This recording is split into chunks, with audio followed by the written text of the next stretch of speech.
In the latest updates on the government's decision to allow independent butchers to make home deliveries is a step forward, but falls short of a solution to resolve the animal welfare crisis that's happening in the New Zealand pork sector. Joining us on Sarah's Country is CEO of New Zealand Pork, David Baines. There's a surplus of pigs on farms at the moment, David. Can you provide us with a lay of the land on the animal welfare situation that is currently playing out? Sure, happy to do that, Sarah. The situation pre-COVID was that most of our market that our farmers supply was all domestic. We have very little export.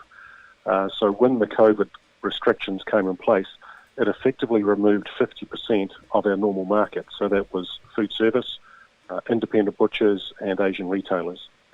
So yeah, with pork, they're an intensive farming style, so you can't easily turn it off, and the pigs need to go somewhere every week.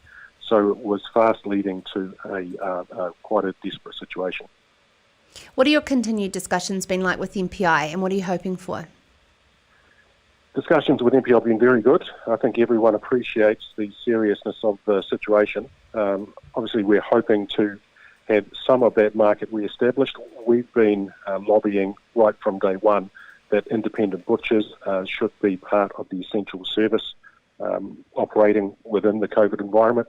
We think the butchers are responsible people. We know that they can adhere to the COVID requirements and prevent the spread of the disease. And we also believe they're an essential service to provide good quality New Zealand meat to the consumer. It just seems bizarre. Like, I understand their ability to not have the retail doors open for independent if they can actually help with a lot of this processing capacity loss that we're finding in our larger processors. No? Yeah, and given the profile of the industry, they actually buy a lot of carcass product as opposed to cartoned.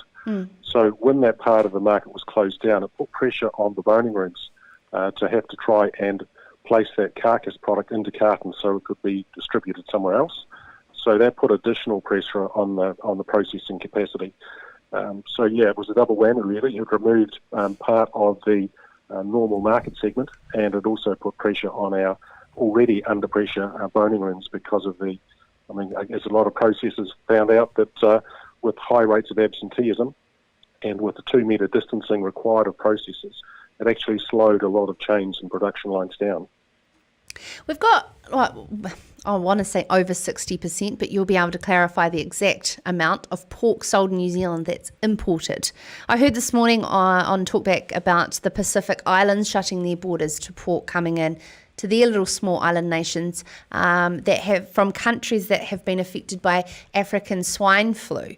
What are we doing to hear about that? And obviously it's African swine flu has been clearly noted not to affect humans, but should we be wrapping up our biosecurity on that? Yeah, we've been talking with MPI for a number of months now about the risk of African swine fever. Probably the two main pathways that we see that it could come into New Zealand is either with illegally imported meat, so that's with people who are bringing undeclared meat products into the country. That's one pathway. The other pathway is the people themselves. So we've got a lot of agricultural workers who are immigrants, a lot of them, for example, from the Philippines. African swine fever is quite rampant through the Philippines. So there's a very real risk if people go home for a holiday, come back, they could carry the disease on their clothing or on their shoes. So I guess with the current COVID environment, that's significantly reduced, if not eliminated, the number of travellers. So probably the current risk pathway for African swine fever is quite low. But yeah, we're certainly continuing to work with government because African swine fever is a terrible disease, and it would decimate our commercial pig herd if it got into it. And it's obviously making up a small part of our domestic consumption as it is. Is the imported pork finding any barriers in terms of air freight into New Zealand and putting pressure on prices? I haven't heard of it putting any pressure, probably perhaps the reverse, where imported pork, and that makes up about 62% of our total consumption. So it's a lot of pork coming in. But some of that pork had been brought in by importers who were planning on providing that to the food service sector. So obviously with that being closed and that frozen pork having arrived, those importers are looking to try and place that in the market segments which remain open, and that happens to be the two main supermarkets. So there's quite a bit of lobbying from them to place it in the supermarkets. We're pleased that the supermarkets at this stage are saying that we want to support New Zealand and help our farmers through. So we're grateful for that and encouraging more of it. Are you worried about the impact on breeding numbers with the way that this is playing out? At this stage, we're able to manage the current situation. We've had to scramble, obviously, for alternatives, and one of our big alternatives is to place some New Zealand product into that 62%, which had previously been supplied by imports. So the big users of that would be your manufacturers, the people who manufacture bacon, ham, and goods. So we've worked with them in a supply chain meeting, explained the seriousness of our situation. And to their credit, they've sort of said, look, we understand that, we'll work this together. We'll put on hold the use of the imported frozen product, and we will use New Zealand fresh in the meantime. So that's alleviated a large proportion of our oversupply.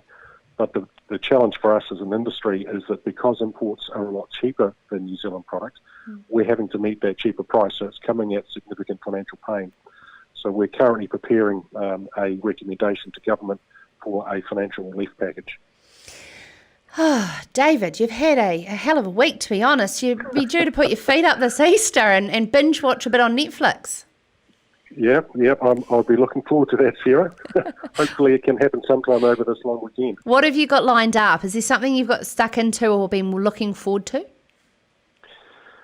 Well, obviously it's within the bubble. I've got a couple of projects that's sort of restoring a piece of furniture, and I'm sure that my wife Jill has got some projects for me to get my teeth into as well out in the garden. Good. Nice to hear you having a break, because you've been doing some very great work across the industry this week. That's David Baines, the CEO for New Zealand Pork. Now, that's all we've got time for tonight. If you've missed any of the episodes, or you're currently listening to this and would like to watch back, as we've had a few technical difficulties there, we will have all of the episodes up on Sarah's Country Podcast on demand, as well as, of course, Farmers Weekly's YouTube channel to be able to watch them back through. This is Sarah's Country.